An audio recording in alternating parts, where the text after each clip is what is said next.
నియోజకవర్గం కరీంనగర్ పార్లమెంట్ సిరిసిల్ల అంటే Karimnagar parliament MP Karimnagar MP ఎవరు చెప్తాడా మా ఈయన వెళ్తాడు కాంగ్రెస్ రాదు ఈసారి ఇప్పటికే అక్క తింటున్నాం రోడ్ల మీద ఆటోలు పెట్టి అంతేనా వాళ్ళ ఏమైంది కనగారం కష్టం ఏమొచ్చే గట్ట చేసిండు రేవంత్ రెడ్డి ఏమైంది ఆటోలు నడతలేవు ఏం నడతలేవు రోడ్ల మీద బిచ్చం బతుక అయిపోయింది ఏం చెప్తావు రేవంత్ రెడ్డి ఆడలకేమో టికెట్లు లేవు మొగనికి టికెట్లు ఉంటాయి దాని మొగలు కాదు ఆడు చేసుకున్నాడు మేము మొగలు పైసలు ఇచ్చి రావద్దు ఆడలు మమ్మల్ని పెడుతున్నాడు రాలేదు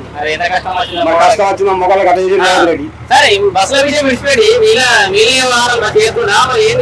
ఏమో మాకు ఏది తెలియదు ఇక ఇంకా ఏడా ఇంకా మొన్న ఇంకా గుద్ద పట్ట తెలియదు ఏది తెలియదు ఇప్పుడు ఎంపీ ఎలక్షన్ మొన్న నాకంటే ఎమ్మెల్యే గెలిపించిన అయిపోయింది కాంగ్రెస్ వచ్చింది ఇప్పుడు ఎంపీ ఎలక్షన్ వచ్చినాయి వినోద్ కుమార్ నిలబడతాడు వినోద్ కుమార్ కి ఎత్తారు ఇప్పుడు మొత్తం అంతేనా కాంగ్రెస్ మొత్తం గయా ఆ ఎంపీకి వేసిన కానీ ఇంకా ఓడేయడు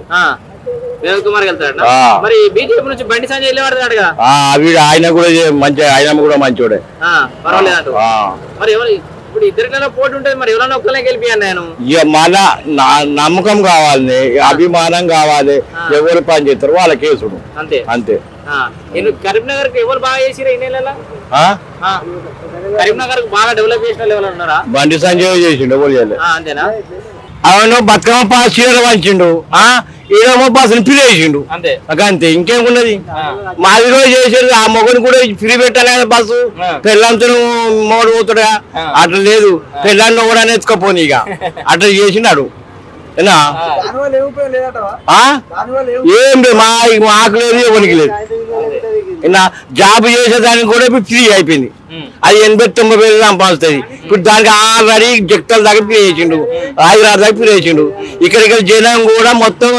సరుకు కొనుకాసుకుని హైదరాబాద్ పోతుంది ఇప్పుడు అంతకుముందు పోయిందా పోలే కాబట్టి చేసిండు